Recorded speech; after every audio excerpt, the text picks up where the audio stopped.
Shalom, selamat pagi teman-teman, apa kabar? Sebelum kita mulai mendengarkan firman Tuhan, terlebih dahulu kita berdoa. Mari kita sama-sama berdoa. Mari kita berdoa. Tuhan Yesus, terima kasih Tuhan untuk penyertaan Tuhan Yesus yang sungguh luar biasa dalam kehidupan kami. Terima kasih karena Engkau telah menuntun kami hingga kami bisa bergabung dalam ibadah online kali ini. Bapa yang baik, sebentar lagi kami akan memulai ibadah ini. Kiranya Engkau yang berperkara, Engkau yang berkuasa atas ibadah kali ini. Tuhan Yesus minta tolong berkati supaya ibadah ini berjalan dengan baik tanpa kurang suatu apapun. Terima kasih Tuhan Yesus. Kami siap mulai mendengarkan firman-Mu di dalam nama Tuhan Yesus. Haleluya. Amin. Halo teman-teman. Perkenalkan, nama saya Salmun. Saya berasal dari NTT. Jadi teman-teman, sebelum kita mulai mendengarkan firman Tuhan, saya ingin berbagi sedikit tentang pengalaman hidup saya, di mana penyertaan Tuhan yang sungguh luar biasa hebatnya hingga saya bisa ada sampai saat ini. Jadi teman-teman, saya mulai meninggalkan orang tua itu di umur 12 tahun. Itu saya pergi ke merantau, bukan perantau sih, pergi ke Surabaya, sekolah di sana. Dari umur 12 saya sekolah di sana.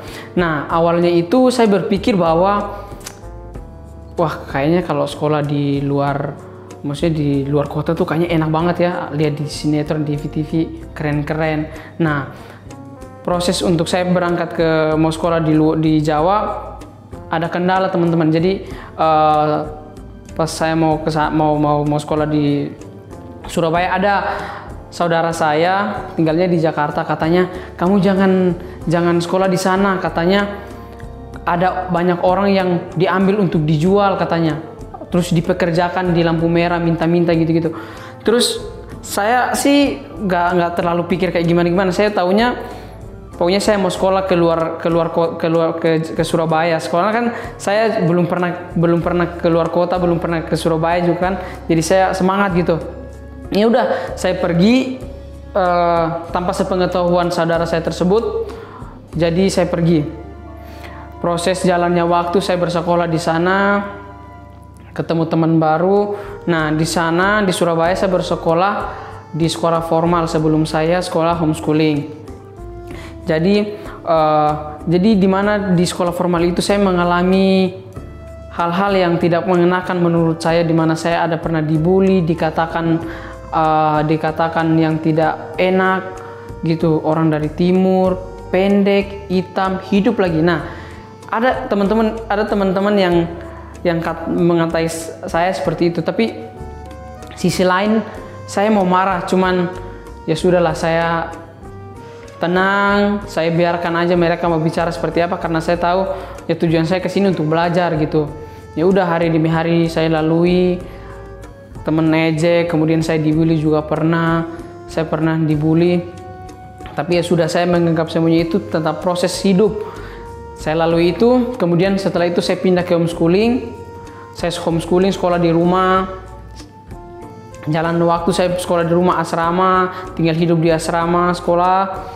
Kemudian ya sudah, saya ada hidup seperti itu. Nah, kemudian bagaimana Tuhan berproses hidup saya di asrama itu, di mana saya merasa, aduh, kok saya sendiri, hidup di Jawa ini sendiri, hidup di Surabaya sendiri, saya nggak tahu mau ngapain. Memang saya datang tujuannya untuk bersekolah, tapi maksudnya memang saya kekurangan teman. Pas awal-awal saya datang, saya kekurangan teman. Setelah saya homeschooling, saya kekurangan teman. Jadi saya merasa, aduh, kok hidupku kayak gini-gini aja ya, sekolah di rumah nggak ngapa-ngapa, maksudnya sekolah di rumah nggak ada teman, mau keluar juga, aduh, pokoknya nggak ada teman lah. Rasa gimana sih teman-teman kalau misalnya nggak punya teman, terus jauh dari orang tua, pasti sedih, pengennya mau pulang, nangis. Ya itu saya alami teman-teman. Jadi ya udah, tapi saya bertahan sampai saya sudah umur 18, 19 di Surabaya. Saya sudah SMA, saya sudah tamat, kemudian saya pindah ke Jakarta.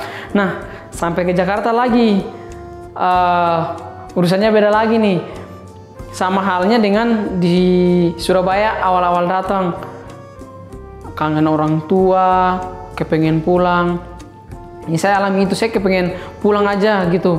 Di satu titik dimana saya nangis, maksudnya saya merasa aduh kayaknya saya pulang aja deh, di sini sepi nggak ada teman gitu-gitu. Pokoknya saya inginnya kayak maksudnya ada teman, bergaul, cerita gitu-gitu.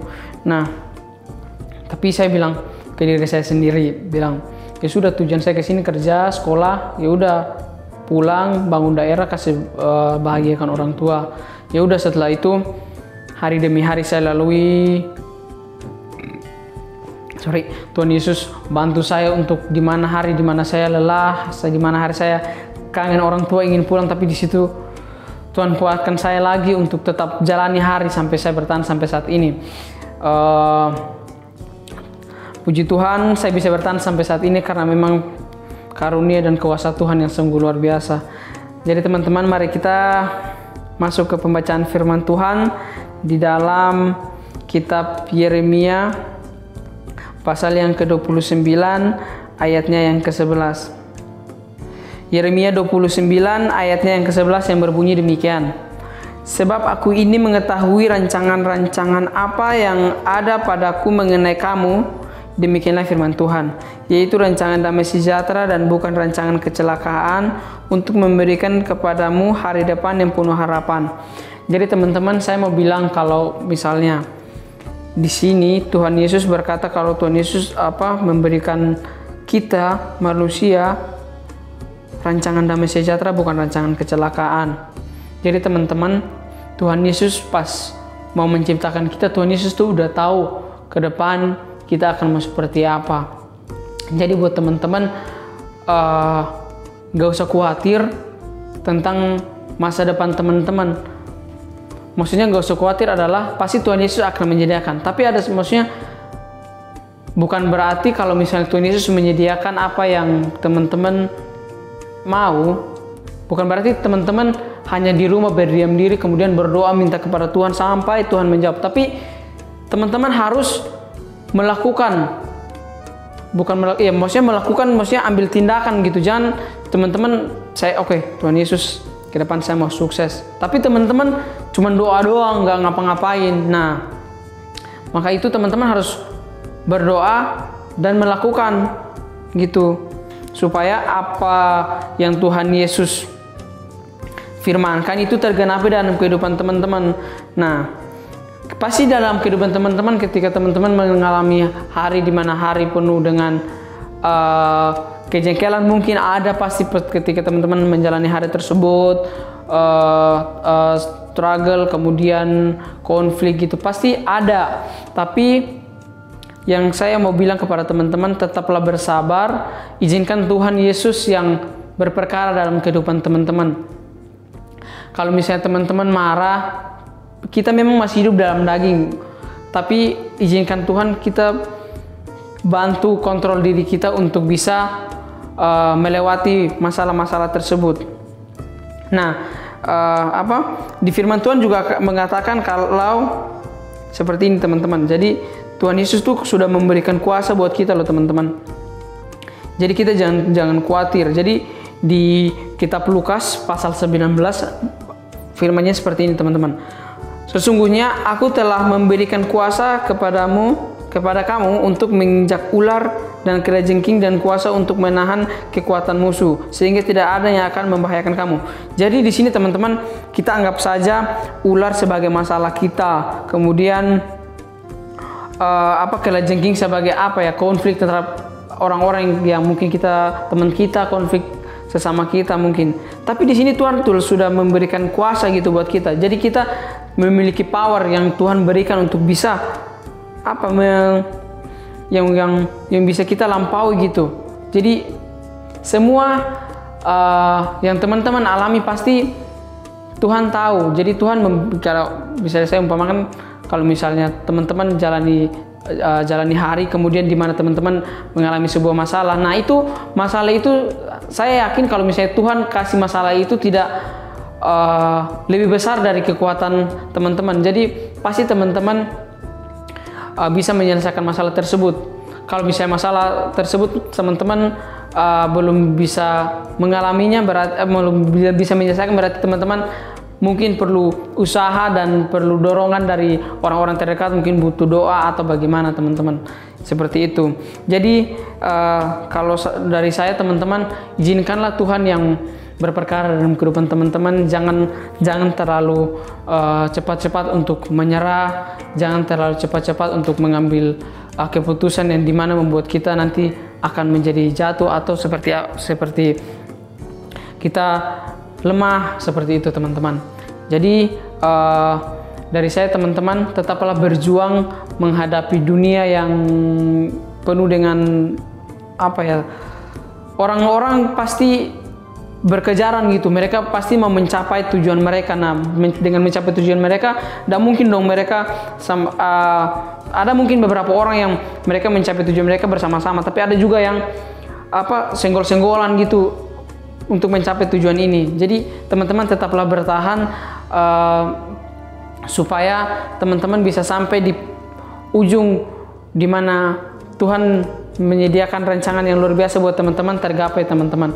Jadi jangan karena teman-teman jatuh karena masalah sepele, karena emosi yang tidak bisa teman-teman kendalikan sehingga membuat teman-teman stuck dan teman-teman bisa stop di situ. Jadi teman-teman